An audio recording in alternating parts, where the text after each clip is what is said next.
JNU के बाद अब दिल्ली के जामिया यूनिवर्सिटी में भी पीएम मोदी पर बनी बीबीसी डॉक्यूमेंट्री की स्क्रीनिंग को लेकर बवाल हो गया। जामिया यूनिवर्सिटी में बीबीसी डॉक्यूमेंट्री की स्क्रीनिंग को लेकर हंगामे के बाद पुलिस ने कई छात्रों को हिरासत में ले लिया। बुधवार शाम 6 बजे जामिया यूनिवर्सिटी में कुछ छात्र डॉक्यूमेंट्री की स्क्रीनिंग करने वाले थे। हालांकि विश्वविद्यालय प्रशासन ने छात्रों को बीबीसी डॉक्यूमेंट्री की स्क्रीनिंग से परहेज करने के लिए कहा था, लेकिन छात्र अपनी बात पर अड़े रहे। जैसे ही छात्र जामिया यूनिवर्सिटी में जमा होने लगे, जामिया यूनिवर्सिटी के चीफ प्रॉक्टर के कहने पर बीबीसी की डॉक्यूमेंट्री की स्क्रीनिंग से पहले ही छात्रों पर कार्रवाई कर दी गई। इससे पहले बीबीसी डॉक्यूमेंट्री की स्क्रीनिंग को लेकर बीती शाम जवाहरलाल नेहरू विश्वविद्यालय में भी हंगामा हुआ था। जवाहरलाल नेहरू विश्वविद्यालय के कुछ छात्रों ने मंगलवार रात 9 बजे इस डॉक्यूमेंट्री की स्क्रीनिंग का ऐलान किया था। हालांकि स्क्रीनिंग से पहले छात्र संघ के कार्यालय की बत्ती गुल हो गई। छात्रों ने आरोप लगाया था कि प्रशासन ने बिजली और इंटरनेट काटा था। बाद में छात्रों ने विरोध प्रदर्शन किया और दावा किया कि जब वे अपने मोबाइल फोन पर डॉक्यूमेंट्री देख रहे थे तब उन पर हमला किया गया। कुछ ने आरोप लगाया कि हमलावर अखिल भारतीय विद्यार्थी परिषद एबीवीपी के सदस्य थे। हालांकि एबीवीपी ने आरोपों को नकार दिया है। बताया जा रहा है कि इस दौरान पत्थरबाजी भी हुई थी। ये मामला अब लेफ्ट बनाम राइट हो गया है और वामपंथी विचारधारा के छात्र संगठन इसका जमकर विरोध कर रहे हैं। अब कोलकाता के प्रेसिडेंसी कॉलेज में भी 27 जनवरी को बीबीसी डॉक्यूमेंट्री की स्क्रीनिंग की तैयारी चल रही है। उधर बीबीसी डॉक्यूमेंट्री का असर कांग्रेस की सेहत पर भी पड़ा है। पीएम मोदी पर बनी बीबीसी की विवादास्पद डॉक्यूमेंट्री को लेकर सियासी घमासान के बीच कांग्रेस के दिग्गज नेता ए.के. एंटनी के बेटे अनिल एंटनी ने कांग्रेस पार्टी के सभी पदों से इस्तीफा दे दिया है। ए.के. एंटनी के बेटे अनिल एंटनी ने बुधवार को ट्वीट कर अपने इस्तीफे का ऐलान किया है। अनिल एंटनी ने ट्विटर पर कहा, मैंने कांग्रेस से अपने सभी पदों से इस्तीफा दे दिया है।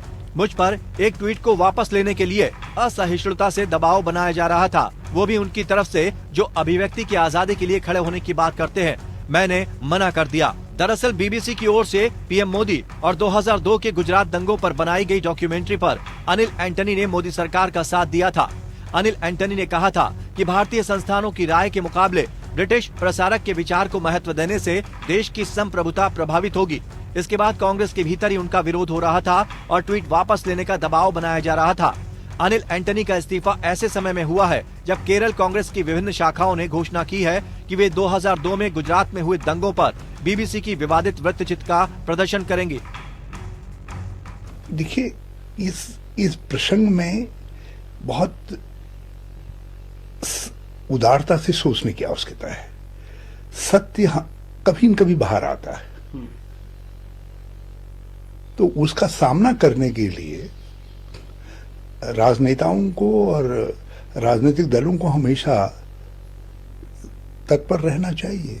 देखिए, लेफ्ट फ्रंट एक इकोसिस्टम बिल्ड कर रहा है। ये जो पूरा बीबीसी वाला मामला है, एक देश के अंदर एक इकोसिस्टम बिल्ड करने की कोशिश की जा रही है और उसमें लेफ्ट फ्रंट आगे है और वही लोग चार्ज करते हैं, फिर वही अपने आप को विक्टिम बताते हैं। ये साबित हो चुका है और अपेक्षा करते हैं कि पुलिस उसकी जांच करेगी और जो लोग भी उसमें दोषी हैं, लेफ्ट फ्रंट के जो लोग उसमें चार्ज कर रहे थे, उनके खिलाफ कार्रवाई करेंगे। इस बीच ब्रिटेन में बीबीसी ने अपनी इस डॉक्यूमेंट्री का दूसरा भाग रिलीज कर दिया है। दूसरा भाग इंडिया द मोदी क्वेश्चन, जिसमें 2014 के बाद से भारत के मुसलमानों के साथ साथ देश में सांप्रदायिक विषयों में मोदी सरकार की भूमिका की तस्दीक की गई है। इसमें मॉब लिंचिंग से लेकर सीएए, एनआरसी और दिल्ली दंगे भी दिखाए गए हैं। हालांकि इस डॉक्यूमेंट्री का खुद ब्रिटेन के भारतीय मूल के पीएम ऋषि सुनक ने विरोध किया है और इसे एक तरफा बताया है। उन्होंने कहा कि ये निरंतर औपनिवेशिक मानसिकता को दर्शाता है। यूके में इस डॉक्यूमेंट्री की जांच की भी मांग की गई है। Bureau report, APN.